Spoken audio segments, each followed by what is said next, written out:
فرض تھا جبریل علیہ السلام پر کہ خیر خائی کرتے، محبوب میں نے بھی جل جانا ہے، آپ نے بھی جل جانا ہے، تو میں امت کا نقصان نہیں کرنا چاہتا، محبوب آپ یہیں سے واپس تشریف لے جائیں۔ لیکن جبریل کہتے ہیں میں جل جاؤں گا، محبوب آپ گزر جائیں گے۔ تو جبریل کہہ رہے تھے اے فرشیو بھول نہ جانا،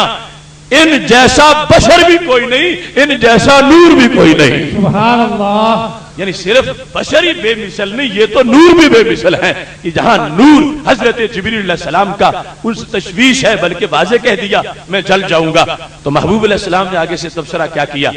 یہ نہیں فرمایا جبریل تو ہی مجھے لے کے آیا ہے اور ایریا یہ تیرا ہے، چونکہ وزیرا یا فی السماء و وزیرا یا فی الارض، اگر زمین میں ہوتا تو میرے وزیر صدیق اکبر ساتھ ہوتے، وزیر میرے عمر فاروق ساتھ ہوتے، یہ ایریا ہے تیرا، میں نے آسمانوں میں تجھے اپنا وزیر بنایا ہوا ہے اور تو سمجھتا ہے حالات کو، اور تو بتا رہا ہے کہ اگر آگے تم جاؤ گے تو جل جاؤ گے، تو میں بھی پھر نہیں جاتا، میں بھی جل جاؤں گا۔ اگر سرکار کا اپنا عقیدہ اپنے بارے میں یہ ہوتا کہ میرا نور جبریل کے نور جیسا ہے تو فیصلہ فرما لیتے کہ جبریل یہیں سے واپس چلتے ہیں، لیکن محبوب علیہ السلام نے کیا بتایا، بڑا جبریل اگر کوئی تمہارا کام ہے وہ بتا دو، وہ بھی کروا کے واپس آ جاؤں گا۔ تو رسول اللہ صلی اللہ علیہ وسلم نے اپنی طرف سے خبر دے دی کہ میں مطمئن ہوں، مجھے کوئی گھبراہٹ نہیں، خیر سے جاؤں گا، خیر سے واپس آؤں گا، میں جا کے آؤں گا، جل کے راکھ نہیں ہو جاؤں گا۔ اس لیے فرمایا جب میں سدرہ سے آگے بڑھا، خورے کبھی 70,000 حجاب من نور، میرے بدن سے لگ کے 70,000 نور کے پردے پھٹ گئے اور میں نے کمان کے دو سروں سے قریب ہو کر اپنے رب کی ذات کو دیکھ لیا۔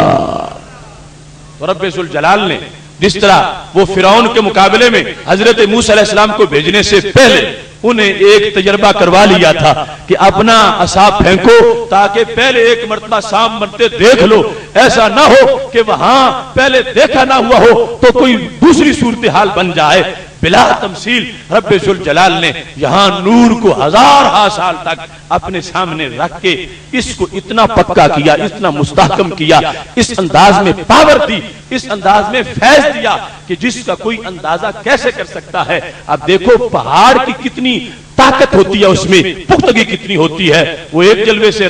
وہ ریزہ ریزہ ہے۔ سرکار نے کروڑوں جلوے معراج کی رات اپنے پیکر پہ برداشت کیے، گھبرائے بھی نہیں، آنکھ جھپکی نہیں ہے، تو پتا چلا کہ رب ذوالجلال نے ساری مخلوقات میں سے جس مخلوق کو سب سے زیادہ پاور دی ہے وہ بدن میرے محبوب علیہ السلام کا ہے۔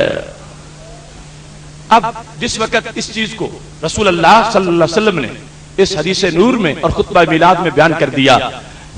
اس کے بعد جب 12,000 حجاب میں میرا نور 1000 سال مکمل کر چکا تھا تو خالق کائنات جل جلالہ نے پھر میرے نور کو آگے جب حضرت آدم علیہ السلام کو پیدا کر دیا تو میرے نور کو ان کے اندر منتقل فرما دیا،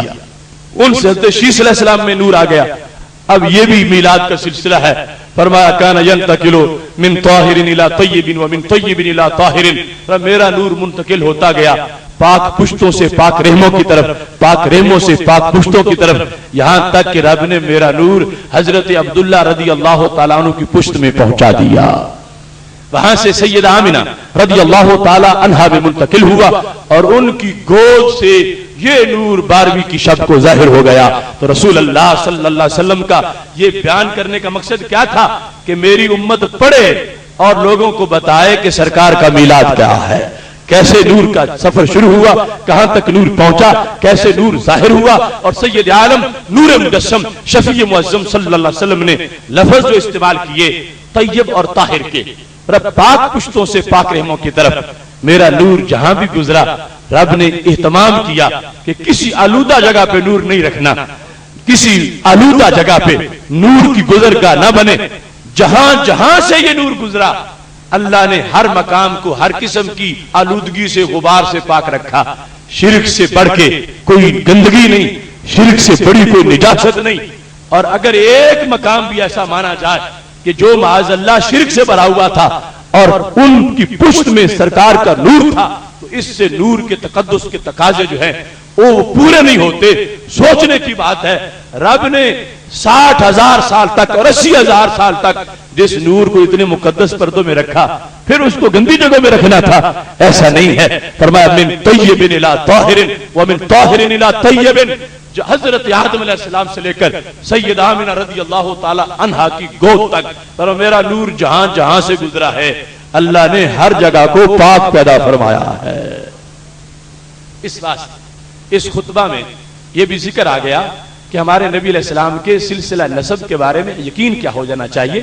آپ کے والدین کے بارے میں عقیدہ کیا ہونا چاہیے۔ آج یہ بھی فتنہ ہے کہ لوگ ہمارے محبوب علیہ السلام کے والدین کی طرف عجیب و غریب لفظوں کی نسبت کر دیتے ہیں اور گستاخانہ جملے بولتے ہیں۔ میرے محبوب علیہ السلام نے خود اپنے مجمع میں اپنی صدارت میں وہ نعتیں سنی جن میں آپ کے آباء و اجداد اور آپ کے والدین کی جو تقدیس ہے اس کو بیان کیا جاتا رہا۔ اگر کوئی گڑبڑ ہوتی تو سرکار خود ٹوک دیتے کہ جو شان میری بیان کرو یہ تو صحیح ہے، مگر میری امی کی شان یہ بیان نہ کرو، میرے ابا جی کی شان یہ بیان نہ کرو۔ نہیں، محبوب علیہ الصلوۃ والسلام نے سن کے قبول فرمایا ہے اور خود بیان بھی کیا ہے کہ میرا جتنا سفر گزرا ہے ایک جگہ بھی شرک کی آلودگی والی نہیں تھی۔ لم ازل انقل من اسلاب الطیبین الی ارحام الطیبات، پاک پشتوں سے پاک رحموں کی طرف میرا نور منتقل ہوتا چلا گیا ہے۔ ابن کثیر میں وہ حضرت سواد بن کارب کی نعت موجود ہے جو رسول اللہ صلی اللہ علیہ وسلم کو ملنے کے لیے مدینہ شریف پہنچے، یمن کے تھے لیکن انڈیا میں آئے ہوئے تھے اس زمانے میں، اور جن ملا اور اس نے کہا سواد چلو مدینہ شریف اللہ کے نبی کا جا کے کلمہ پڑھو۔ سواد نے ایک دن خواب دیکھا، دوسرے دن پھر تیار ہو گئے۔ جب عرب شریف میں پہنچے سرکار کا مجمع لگا ہوا تھا، سواد ابھی پہنچے نہیں تھے، محبوب علیہ السلام نے پہلے ہی آنے کی خبر دے دی، اور جب سواد پہنچے فرمایا مرحبا بسواد بن کارب، میں تمہیں خوش آمدید کہتا ہوں۔ تو حضرت سواد نے اس وقت جو نعت پڑھی تھی اس میں یہ کہا تھا اشہد ان اللہ لا رب غیرہ وانک مامون علی کل غائبی۔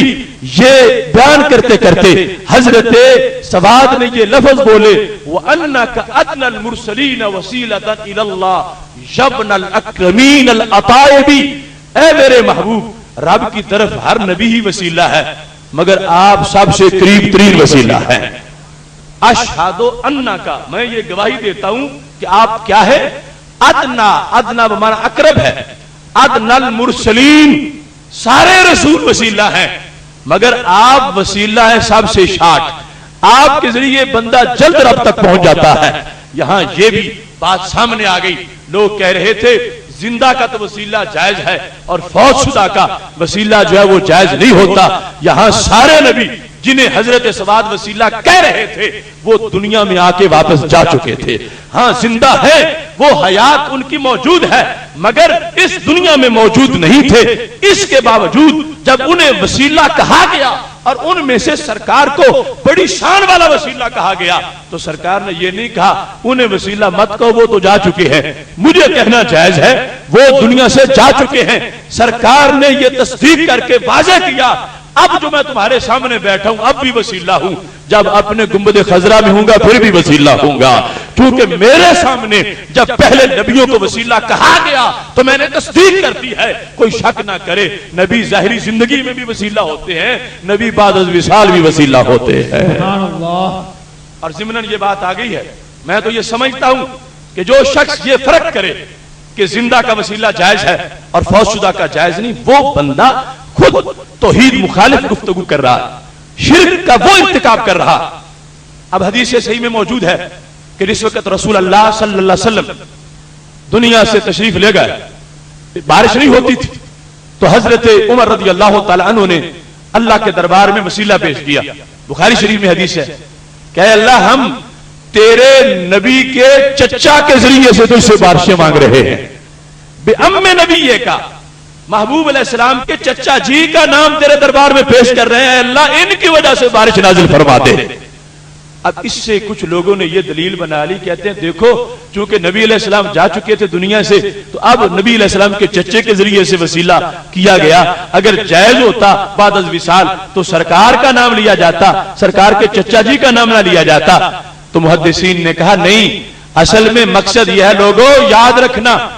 اگرچہ سرکار کے وسیلے جیسا کوئی وسیلہ نہیں ہے مگر یہ نہ رکھنا ذہن میں کہ صرف آپ ہی کا وسیلہ جائز ہے اور کسی کا جائز نہیں۔ حدیث یہ ثابت کر رہی تھی جسے بھی سرکار کی نسبت ملی ہے اسی کا وسیلہ پیش کیا جا سکتا ہے۔